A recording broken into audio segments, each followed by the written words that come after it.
बिस्मिल्लाहिर्रहमानिर्रहीम। अस्सलाम वालेकुम नाज़रीन।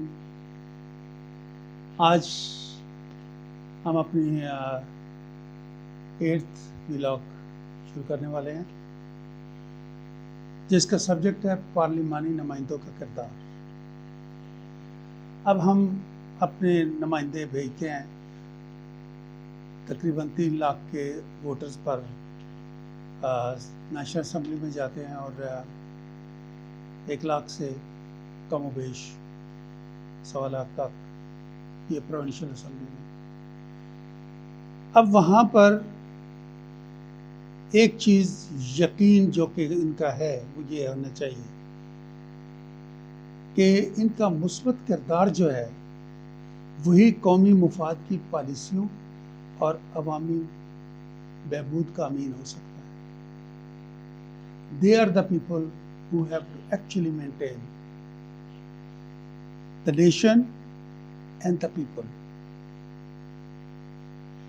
लेकिन हमें देखने में आया कि बहुत सारा वक्त लग जाता है, जबकि पब्लिक के मामलात पर बहस होती नहीं है।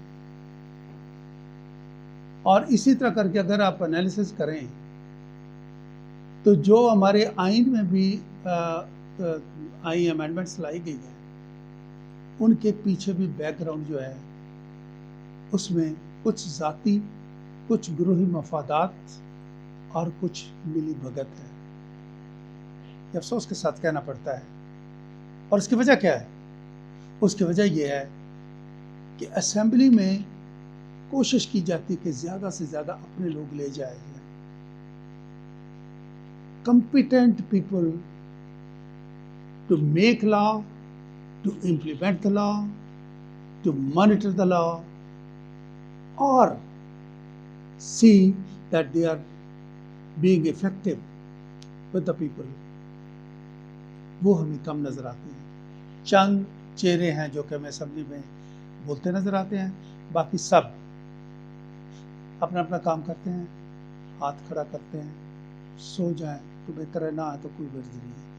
एनीवे, अब हमें ये है कि हर बंदा क्रिटिसाइज भी करता है। मैं ज़ाती तौर पर क्रिटिसिज्म की वो नहीं हूँ, हक में नहीं हूँ, ना मैं करता हूँ किसी का भी क्रिटिसिज्म। लेकिन जब आप बेहतरी की तरफ सोचते हैं तो उन चीज़ों की तरफ लाजमन रजू करना पड़ता है जिनकी बेहतरी मतलूब होती है। तो नेट रिजल्ट ये है कि हमारे ऊंचे ईवानों में हर वक्त गिरोहबंदी, लेन देन, रस्साकशी का समा होता है और बदकिस्मती से अदलिया को कोशिश की जाती ज़्यादा से ज़्यादा अदलिया को घसीट कर सिर्फ अपने कामों के लिए रख लें, अपने क्लैरिफिकेशंस के लिए, क्योंकि ना खुद समझ पाते हैं और जो समझ पाते हैं उन्होंने लूप होल रखे हुए हैं इसके अंदर आइन और कानून के तहत। और अदलिया का वक्त बहुत ज़्यादा ज़ाया किया जाता है। अवाम खुदा के बाद इंसाफ के लिए अदलिया की तरफ देखती है, लेकिन अवाम का काम पीछे रह जाता है और इनके जो अपने आइनी मामलात, सियासी मामलात हैं, इनको ज़्यादा तरजीह मिल जाती है। तो थोड़ा सा ये देखते हैं कि इसकी वजूहात क्या है। मैंने इस पर गौर किया कि कैसे इस चीज़ को हम ला सकते हैं, किसी तरीके से एक दायरे में ला सकते हैं जहाँ पे कौम के साथ मरबूत हों। किस तरह कर सकते हैं? तो मुझे 2 वजूहात नज़र आई। एक तो ये कि वज़ीर आज़म जो है उसका जो कुर्सी होती है वो इन्हीं नुमाइंदों के कंधों पे कायम होती है। अब ज़्यादातर ये जो ग्रुप बंदी है ये वज़ीर आज़म को भी काम नहीं करने देती। उसकी वजह ये होती है कि कभी 4 इधर चले गए तो वज़ीर आज़म को ख़तरा, वज़ीर आज़म का ज़्यादा वक्त गुजर जाता है अपनी कुर्सी संभालने में, यही ग्रुप बंदी में, इधर उधर करो। इन अदर वर्ड जिसको कहते हैं ना डड्डू तोल, पंजाबी में मेंढक तोलने के, दो आप तराजू में डालेंगे, 2 जंप कर जाएंगे। इस तरह करके प्राइम मिनिस्टर अपना काम नहीं कर सकता जिस तरह उसको करना चाहिए। और फिर प्राइम मिनिस्टर के लिए जो छोटी छोटी पार्टियां हैं, ऐसा माहौल पैदा कर देती हैं ग्रुपिंग कि उसको ऐसी बहुत सारी कड़वी गोलियां निगलनी पड़ती हैं, ऐसी जो कंप्रोमाइज़ करनी पड़ती हैं जो कि शायद उसके अपने लिए भी दुरुस्त नहीं होता, कौम के लिए तो कतन ठीक नहीं होता। वो कंप्रोमाइज़ उसको जब करने पड़ते हैं तो ये कंप्रोमाइज़ सोसाइटी जो है ये फिर रिजल्ट नहीं दे सकती। अब देखिए, कंप्रोमाइज़ ऊपर से होता है, वो जिनको नहीं लेना चाहता उस ग्रुप को लेता है, वो अंदर से उसके साथ नहीं होते, किसी वक्त भी दाएं बाएं जा सकते हैं। फिर उनको वजारतें देनी पड़ती हैं, लिहाजा वो जो 11% है उससे ज़्यादा वजारतें देनी पड़ती हैं। फिर जब वो वजारत बनाएंगे तो उन्होंने अपना भी तो कुछ करना है, वो अपनी एक बसात बिछा लेते हैं और फिर वो क्या करते हैं, अपनी वो लोकल स्काउंड्रल्स को वो एंगेज करते हैं, एक तरफ ब्यूरोक्रेसी को दूसरी तरफ, और लोकल स्काउंड्रल्स ब्यूरोक्रेसी को इन्फेक्ट करते हैं और इसी तरह करके ये कंप्रोमाइज़ नीचे जाती है और सारा का सारा एक आदमी जो है वो अपने आप को बेबस महसूस करता है, राइटफुल महसूस करता है, अदलिया की तरफ कभी देखता है, कभी अपने नुमाइंदों की तरफ, लेकिन पता उसको ये चलता है कि जी अब तो हम मकरूज हो गए, अब तो हम भागेंगे, अब तो हमें फलां को करना है, अब हमें फलां को करना है, अब हमें कौमी वो जो है ना, हम अभी कौम नहीं उसका बने, क्यों नहीं बने? 75 साल गुजर गए, हम कौम हैं, इंशाअल्लाह तकड़ी कौम है, ऐसी कोई बात नहीं। जितने ये लोग कहते हैं कि हम कौम नहीं बने, हम वो एक वो हैं वो क्या उसका नाम है, हजूम है, नो, हम कौम हैं। जितने ये मैं कहता हूँ कि कोई भी किसी जगह पे है, फिसल सकता है, वो बहक सकता है, पाकिस्तान के लिए नाम ले, पाकिस्तान के लिए फिर भी आएगा, खून खोलेगा पाकिस्तान के लिए। तो अब हमें करना क्या है, व्हाट आई मीन टू से टू कट इट शॉर्ट, कि हमें आए सोचे दुरुस्ती क्या कैसे करनी है। एक वजह तो ये है कि ये जो जत्थाबंदी है ये प्राइम मिनिस्टर को, हुकूमत किसी को भी काम नहीं करने देगी। ता वक्त कि हुकूमत बहुत ताकतवर खुद हो जाए या कहीं से ताकत मुस्तार ले ले, अंदर से या बाहर से, या बिल्कुल ही नंगे होके जुल्म पे उतर आए, तो इन दीज सर्कमस्टांसेस कौमें नहीं पनपती। हमारी कौम बावकार कौम है और इंशाल्लाह ये अब जो नई नस्ल आपकी आ रही है, मुझे इनसे बड़ी उम्मीदें हैं और इस वास्ते करके मैं कहता हूँ कि they are the one who will listen to it. फिर अजीब देखें आप, पार्टियां बड़ी बड़ी और होती हैं, फैसला छोटी पार्टियों पे आ जाता है। असल में फैसला कुन जो होते हैं वो डिसीजन छोटी पार्टियों के बन जाते हैं, वो सिंगल जो आज़ाद होते हैं उनके बन जाते हैं।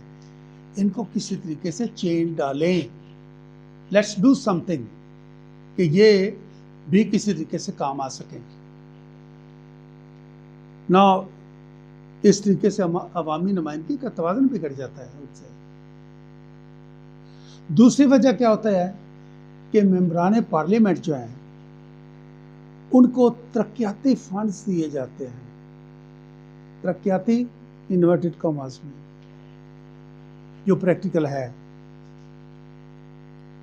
ना, ये गैर आईनी है और ये लोकल गवर्नमेंट जो कि असल जमहूरियत की बुनियाद होती है उसका कातिल भी है। और ये झगड़ा एक और पाकिस्तान में चला रहता है, जब भी सियासी हुकूमत आती है वो लोकल गवर्नमेंट नहीं बनने देती क्योंकि फंड देने पड़ जाते हैं। और ये फंड्स ये जो है, और उधर से यानी कि ये नुमाइंदों के हाथ में क्या आ जाता है, नुमाइंदों के हाथ में ये आ जाता है कि फंड्स के साथ नीचे वालों को एक्सप्लॉइट करें, अपने अगले इलेक्शन का जोर करें, और जो अपना वो ग्रुपिंग है उसके तहत वज़ीर आज़म को एक्सप्लॉइट करें, ना नीचे की तरफ जाए अच्छी बात कोई उसकी सही सिग्नल जिससे कौम बने, ना ऊपर जाए जिससे कोई हमारा एक स्टेबिलिटी मिले। ये 2 पॉइंट हैं जो कि हमारी असेंबली में हमें तकलीफ दे रहे हैं। इनका बंदोबस्त करना चाहिए। और मैं ये समझता हूँ, अब मैं अपनी तजवीज़ करता हूँ, मैं समझता हूँ कि सबसे पहले ये दोनों पॉइंट ले लेने चाहिए। कैसे? जैसे मैंने कहा था इलेक्शन के 2 साल छीन ले, इसी तरह ये भी 2 पॉइंट ले लेने चाहिए। एक पॉइंट ये है ग्रुपिंग का, इसका ये है कि इलेक्शन, सदर और वजीर आजम का इलेक्शन ये डायरेक्ट पब्लिक करे, यानी कि डायरेक्ट पब्लिक के वोट से वजीर आजम और सदर का इंतखाब होना चाहिए। जैसे रनिंग मेट अमेरिका में है ना, वाइस प्रेसिडेंट, प्रेसिडेंट। अब मैं जो सजेस्ट करने वाला हूं, अब बहुत सारे लोग ये कहेंगे ये तो जी इस तरह का निज़ाम, ये कौन सा, ना तितर ना बटेर, ना ये जमहूरी ना सदारती, और फॉरगेट इट। मैं यहाँ किसी को फॉलो करने नहीं बैठा। मैंने ये जो आज ये जो इनिशिएटिव लिया है, मैं ये समझता हूँ पाकिस्तानी हम अपना सीधा करें ना, हमें जो मुनासिब लगता है। हमें ज़्यादातर हमारा जो फ़िलहाल ट्रेंड है वो ये पार्लिमानी है, तो पार्लिमानी में ही दुरुस्ती कर लेना, फिर देखेंगे कुछ और भी बनता है तो ज़रूरत नहीं पड़ेगी। मैं कहता हूँ कि सदर और वज़ीर आज़म डायरेक्ट पब्लिक के वोट से चुने जाने चाहिए। पहली बात तो यह है, हर रोज़ की जो ये ग्रुपिंग है ना, ये एक तरह का उनको एक्सप्लॉइट ना कर सके, और अपने वो कम वजीर रखेंगे और बेहतर परफॉर्मेंस देंगे मेरे नज़र में। दूसरा यह है कि पार्लियामेंट फिर क्या रह जाएगी। ये सवाल आता है कि अगर ये 2 पॉइंट हम निकाल लेते हैं तो पार्लियामेंट क्या रह जाएगी। जी हाँ, इसीलिए किया है कि पार्लियामेंट में इन्वेस्टर की बजाय पढ़े लिखे लोग आ जाएंगे, खबती आएंगे,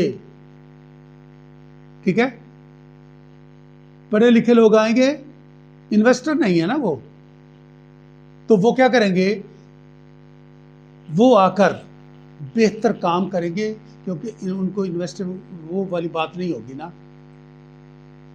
और इस तरीके से उनको जो काम दिया जाएगा वो असल काम है।